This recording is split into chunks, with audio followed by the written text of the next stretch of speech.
To get the latest update of our videos, please click the subscribe button and hit the bell icon. Hello friends, कैसे हैं आप सब लोग। आज के इस वीडियो में हम बात करने जा रहे हैं क्लास 8 ज्योग्राफी के चैप्टर नंबर 1 रिसोर्सेज टॉपिक पर। रिसोर्सेज का मतलब क्या होता है दोस्तों? ऐसी कोई भी चीज़, ऐसी कोई भी वस्तु या ऐसा कोई भी सामान जो हमारी ज़रूरतों को पूरा करती है उसे हम रिसोर्सेज कहते हैं या रिसोर्स कहते हैं। हिंदी में देखा जाए तो रिसोर्स का मतलब होता है संसाधन। ऐसे कोई भी साधन जो हमारे ज़रूरतों को, दैनिक ज़रूरतों को पूरा करते हैं वो कहलाते हैं रिसोर्सेज यानी कि संसाधन। जैसे एग्जांपल के तौर पर अगर ले लें तो जैसे पानी, अगर हमें प्यास लगी तो हम पानी पीते हैं, वो एक रिसोर्स है। इलेक्ट्रिसिटी हमारे लिए रिसोर्स है। हमें ट्रांसपोर्ट सिस्टम लगता है यहाँ वहाँ जाने के लिए, तो वो हमारे लिए रिसोर्स है। खाना खाने के लिए ग्रेन लगता है, वेजिटेबल लगते हैं, ये हमारे लिए रिसोर्स है। पढ़ना है तो टेक्स्ट बुक लगती है, ये हमारे लिए रिसोर्स है।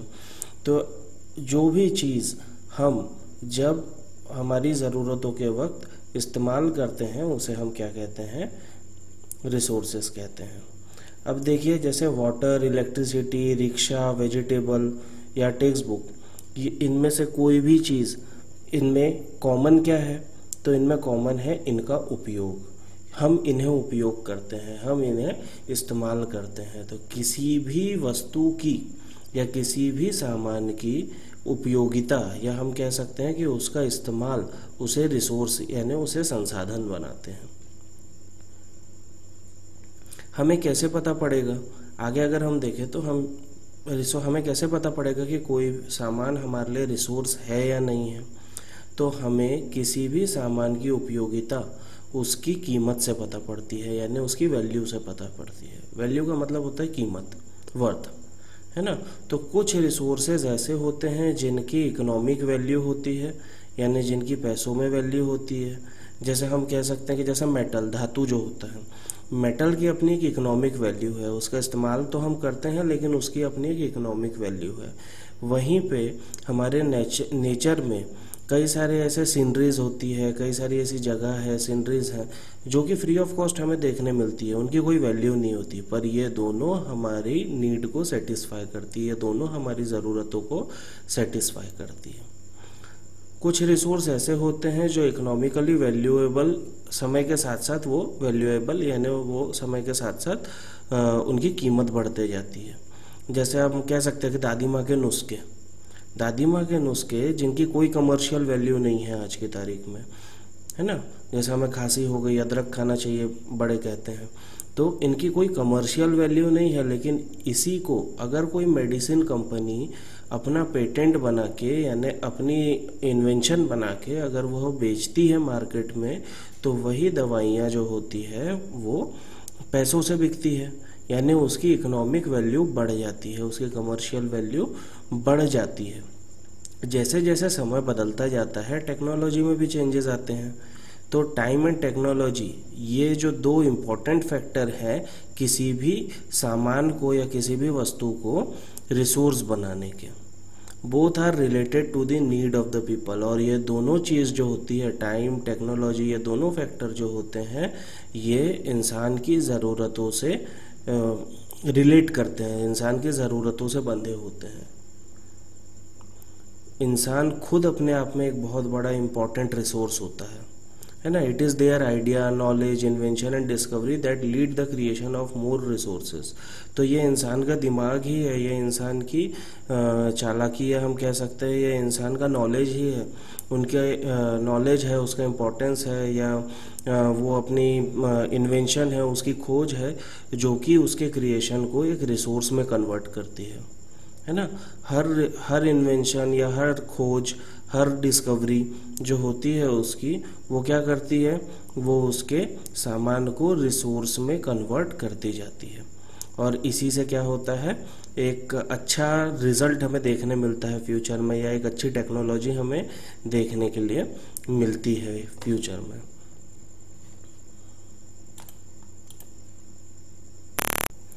चलिए अब आगे हम बात करते हैं टाइप्स ऑफ रिसोर्सेज के बारे में। रिसोर्सेज जो होते हैं, रिसोर्सेज के टाइप यानी संसाधन के जो प्रकार होते हैं, वो दो रिसोर्सेज को दो डिफरेंट टाइप में बांटा गया है।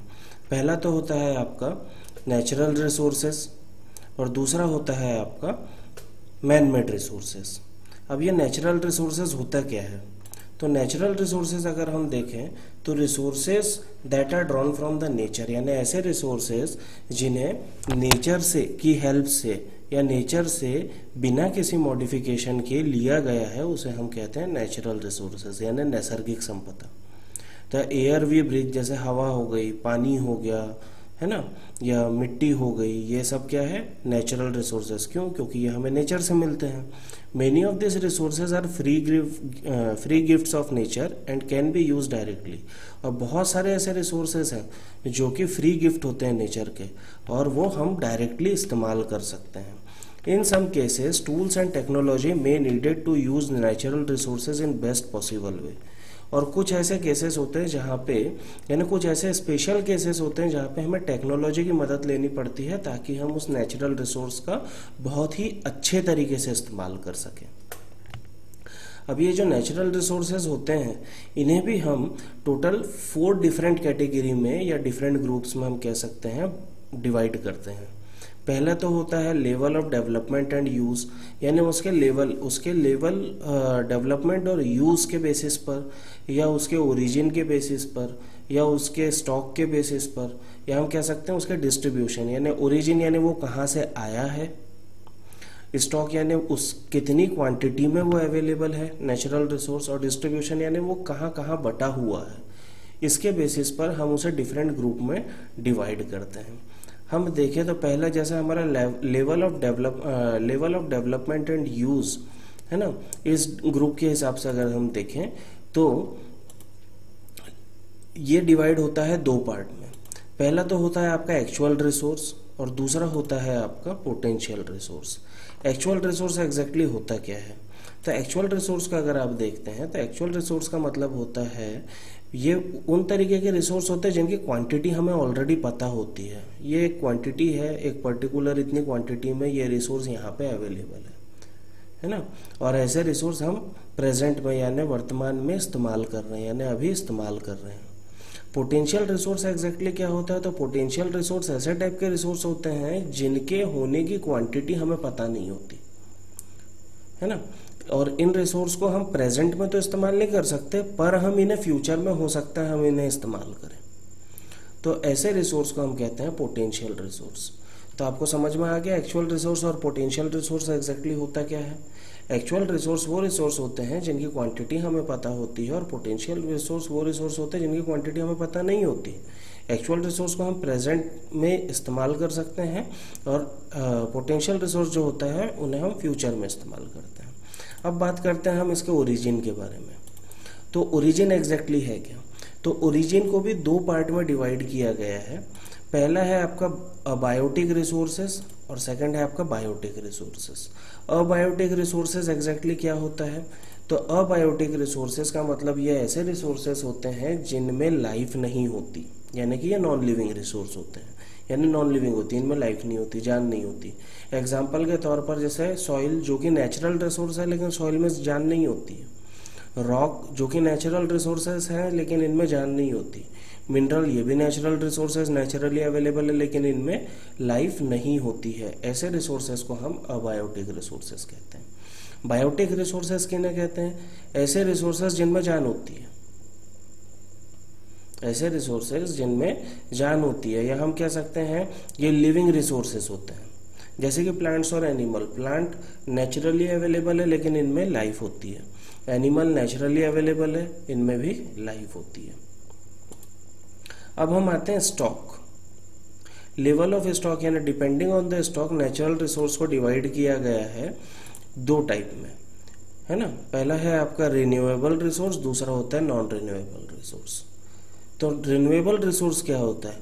तो रिन्यूएबल रिसोर्स का मतलब ये होता है कि ऐसे रिसोर्स जो कि रिन्यू हम यानी वापसी इस्तेमाल कर सकते हैं, बार बार इस्तेमाल कर सकते हैं। एक बार वो ख़त्म होते हैं तो वो ऑटोमेटिकली वापस तैयार हो जाते हैं, वापस खुद ही तैयार हो जाते हैं। ऐसे रिसोर्सेज को हम क्या कहते हैं, रिन्यूएबल रिसोर्स। जैसे some of this resource are unlimited and are not affected by human activities such as solar and wind energy. जैसे हवा चलती है, हवा को हम ज़्यादा से ज़्यादा इस्तेमाल कर सकते हैं हमारी ज़रूरतों के लिए। सन से हमें जो एनर्जी मिलती है उसे हम ज़्यादा से ज़्यादा इस्तेमाल कर सकते हैं हमारी ज़रूरतों के लिए। और ये ख़त्म होने वाली नहीं है, ये जनरेट होते रहेगी कंटिन्यू अपने आप ही।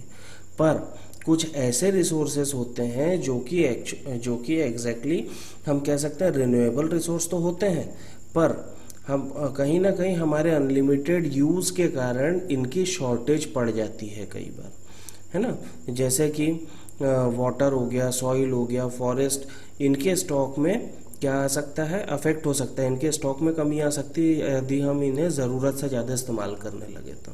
जैसे water seems to be unlimited renewable resource, पानी को अगर देखा जाए तो ये अनलिमिटेड है, पर इसका शॉर्टेज आ सकता है, इसके जो भी वाटर बॉडीज़ हैं वहाँ पे इसका शॉर्टेज आ सकता है अगर हमने इसे ज़्यादा से ज़्यादा इस्तेमाल किया तो। और ये सबसे बड़ा एक मेजर प्रॉब्लम हमारा वर्ल्ड आज की तारीख में देख रहा है।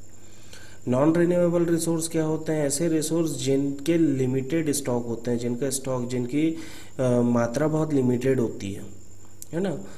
ये स्टॉक अगर एक बार ख़त्म हो गए तो इसे हज़ारों साल लग जाएंगे फिर से तैयार होने में, हज़ारों साल लग जाएंगे। तो since this period is much more than human life span, एक तरीके से देखा जाए तो हज़ारों साल, इंसान तो हज़ारों साल जी नहीं सकता, तो हज़ारों साल जो लग जाते हैं इसे तैयार होने में, तो इंसान इसका इस्तेमाल कर ही नहीं पाएगा। तो such resource are considered non renewable resource, ऐसे रिसोर्स को हम नॉन रिन्यूएबल रिसोर्स कहते हैं। जैसे कि कोल हो गया, पेट्रोलियम हो गया, नेचुरल गैस हो गई, ये क्या है कि ये बनते हैं, ये कई साल लग जाते हैं, कई हज़ार साल लग जाते हैं इसको तैयार होने में। तो इंसान अगर इसका इस्तेमाल अनलिमिटेड क्वांटिटी में करने लगेगा तो क्या होगा कि ये आगे तक चल नहीं पाएंगे और इसे कई साल लग जाएंगे वापस तैयार होने में, और एक समय आएगा कि इनके स्टॉक में बहुत कमी हो जाएगी या हो सकता है ये ख़त्म ही हो जाए। चलिए अब हम इसके डिस्ट्रीब्यूशन के बारे में बात करते हैं। तो डिस्ट्रीब्यूशन एग्जैक्टली क्या है कि ये इसका वाटअप, यानी हम कह सकते हैं ये बढ़ता कैसे है। तो इस डिस्ट्रीब्यूशन यानी depending upon the distribution, natural resource को दो पार्ट में डिवाइड किया गया है। पहला तो है यूबिक्विटस रिसोर्सेस और दूसरा है आपका लोकलाइज्ड रिसोर्सेस। अब यूबिक्विटस रिसोर्सेस क्या होता है, तो यूबिक्विटस रिसोर्सेज जो होता है ये ऐसे रिसोर्स होते हैं जो कि हर जगह पाए जाते हैं, इनकी कोई पर्टिकुलर प्लेस या कोई पर्टिकुलर ऐसा लोकेशन नहीं होता। जैसे हवा हर जगह पाई जाती है, इसे हम यूबिक्विटस रिसोर्स कहते हैं, है ना। और वही लोकलाइज्ड रिसोर्स ऐसे रिसोर्स होते हैं जो कि जिनका एक पर्टिकुलर प्लेस होता है, ये वहीं पाए जाएंगे, एक पर्टिकुलर प्लेस होता है ये वहीं पाए जाएंगे। जैसे कि आपके माइनिंग में जैसे मैग्नीज मिनरल्स ले लो, मिनरल्स पूरे इंडिया में, नॉट ओनली इन इंडिया, ये काफ़ी जगह पाए जाते हैं, लेकिन अलग अलग जगह पाए जाते हैं। ज़रूरी नहीं है कि अगर ये एक एग्जांपल के तौर पे लिया जाए तो ये अगर एमपी में मिल रहा है तो ये महाराष्ट्र में भी मिलेगा, है ना, ऐसा ज़रूरी नहीं है। तो ये पर्टिकुलर हर डिफरेंट लोकेशंस में पाए जाते हैं। ऐसे रिसोर्सेज को हम लोकलाइज्ड रिसोर्स कहते हैं। अच्छा, आप लोगों को पता है फ्रेंड्स कि distribution of natural resource depending upon the number of physical factor like terrain, climate, altitude, है ना। तो डिस्ट्रीब्यूशन जो होता है नेचुरल रिसोर्स का, ये बहुत सारे फिजिकल फैक्टर्स पे क्या होता है, डिपेंड करता है ना। ये डिस्ट्रीब्यूशन अनइक्वल होता है, क्यों? क्योंकि इसके फैक्टर हर जगह अर्थ में जहाँ जहाँ भी ये फैक्टर्स होते हैं ये डिफरेंट होते हैं। तो जब फैक्टर्स डिफरेंट रहेंगे तो इनकी क्वांटिटी या इनका डिस्ट्रीब्यूशन भी है वो डिफरेंट होगा। तो चलिए नेक्स्ट टॉपिक पे अब हम जंप करते हैं। तो नेक्स्ट टॉपिक है हमारा ह्यूमन मेड रिसोर्सेज। अब ह्यूमन मेड रिसोर्सेज एग्जैक्टली जैसा मैंने आप लोगों को बताया था कि हम नेचुरल रिसोर्सेज के दो टाइप होते हैं, और एक होता है नेचुरल रिसोर्स, दूसरा होता है human made resource. Natural resource के बारे में हम पढ़ चुके हैं, अब ये हम पढ़ रहे हैं ह्यूमन मेड रिसोर्स के बारे में। तो ह्यूमन मेड रिसोर्स एग्जैक्टली होते क्या हैं? ऐसे रिसोर्स जिन्हें इंसान बनाता है उसे हम कहते हैं human made resource. Machine human made resource है ना। आपको गर्मी लगी, आपने पंखा चालू किया तो पंखा ह्यूमन मेड रिसोर्स है। इलेक्ट्रिसिटी है ना, पंखा चलने के लिए इलेक्ट्रिसिटी लगती है, इलेक्ट्रिसिटी इंसान जनरेट करता है, वो ह्यूमन मेड रिसोर्स है। तो अल्टीमेटली ह्यूमन मेड रिसोर्स का मतलब होता है जिसे इंसान ने खुद बनाया। तो लेकिन कई बार क्या होता है कि नेचुरल रिसोर्सेज को और अच्छी तरह से इस्तेमाल करने के लिए हम ह्यूमन मेड रिसोर्स का यूज़ करते हैं। Sometimes natural resources become resources only when their original form has been changed. तो कई बार नेचुरल रिसोर्सेज तब कहलाते हैं जब उनके ओरिजिनल फॉर्म से उनको हटा के उसमें चेंजेस किए जाए। एग्जाम्पल के तौर पर जैसे आयरन और नेचुरली अवेलेबल है, पर जब तक उसमें से लोग आयरन निकालना सीखेंगे नहीं, एक्सट्रैक्ट आयरन बाहर करना सीखेंगे नहीं, एक्सट्रैक्ट करना सीखेंगे नहीं, वो आयरन और कोई काम का नहीं है। People use natural resources to make building, bridge, road, machinery etcetera, है ना, which are known as human made resource. तो लोग जैसे बिल्डिंग बनाते हैं, बिल्डिंग कैसे बनता है? ईंटे से बनता है। ईंटा कैसे बनता है? सॉइल से बनता है, मिट्टी से बनता है। मिट्टी में जब हम तब्दीली करते हैं तब ईंटें बनते हैं और ईंटों को जोड़ के बिल्डिंग बनती है। तो ऐसे ही रिसोर्सेज जैसे बिल्डिंग हो गई, ब्रिज हो गया, रोड हो गया, मशीनरी हो गया, व्हीकल हो गया, ये सब ह्यूमन मेड रिसोर्सेज कहलाते हैं, है ना। एक तरीके से टेक्नोलॉजी भी जो है वो क्या है? ह्यूमन मेड रिसोर्स है। अब हम आते हैं ह्यूमन रिसोर्सेज। मैंने आपको चैप्टर के स्टार्टिंग में ही बताया था कि पीपल यानी इंसान खुद अपने आप में एक रिसोर्स है ना। तो people can make the best use of nature to create more resource when they have the knowledge, skill and technology. तो मैंने जैसा आपको बताया था कि इंसान अपनी क्वालिटी से, अपने स्किल से, अपने नॉलेज से, अपने ज्ञान से या टेक्नोलॉजी की मदद से जो रिसोर्सेज हैं, है ना, उनसे और भी डिफरेंट रिसोर्सेज तैयार कर सकता है ना। That is why human being are special resource. इसीलिए ह्यूमन बीइंग को स्पेशल रिसोर्स माना जाता है ना। एजुकेशन और हेल्थ, है ना, इंसान को एक वैल्यूएबल रिसोर्स बनाती है, improving the quality of the people's skill so they are able to create more resources is known as human resource development. तो इंसान की जो क्वालिटी, उसकी जो स्किल है, उसको जितना ज़्यादा इम्प्रूव करते जाएंगे, वो एक अपने आप में, इंसान जो है अपने आप में एक बहुत अच्छा रिसोर्स तैयार हो जाएगा, एक बहुत अच्छा रिसोर्स बनेगा। तो इसी प्रोसेस को हम क्या कहते हैं? ह्यूमन रिसोर्स डेवलपमेंट कहते हैं। Conserving resources. कंजर्विंग का मतलब होता है कि हम बचा कैसे सकते हैं, इन रिसोर्सेस को बचाया कैसे जाता है, संभाला कैसे जाता है ना। तो using resources carefully and giving them time to get renewed is called resource conservation. तो रिसोर्स को अच्छे से, सेफली, केयरफुली इस्तेमाल करना और उसे एक प्रॉपर समय देना कि ताकि वो खुद से फिर से तैयार हो सके, उसे हम कहते हैं resource conservation. Balancing the need of to use resource and also conserve them for future use is called sustainable development. तो रिसोर्स का एक लिमिट में इस्तेमाल करना, जितनी ज़रूरत है उतना ही इस्तेमाल करना, उसे हम क्या कहते हैं? फ्यूचर यूज़ के लिए उसे हम क्या कहते हैं? सस्टेनेबल डेवलपमेंट कहते हैं। इसके बहुत सारे तरीके होते हैं जिन तरीक़ों से हम रिसोर्स को बचा सकते हैं, यानी फ्यूचर यूज़ के लिए इस्तेमाल कर सकते हैं, बचा के रख सकते हैं, सेव करके रख सकते हैं। तो each person can contribute by reducing consumption, recycling and reusing the things. तो यानी हर इंसान इसमें कैसे कंट्रीब्यूट कर सकता है ना, उसके कंजम्पशन यानी उसके इस्तेमाल में थोड़ी सी कमी करके, जहाँ ज़रूरत है वहीं इस्तेमाल करके, उसे बार बार रिसाइकल करके, है ना, या उसे बार बार इस्तेमाल करके। तो ultimately it makes a difference because all our life are linked.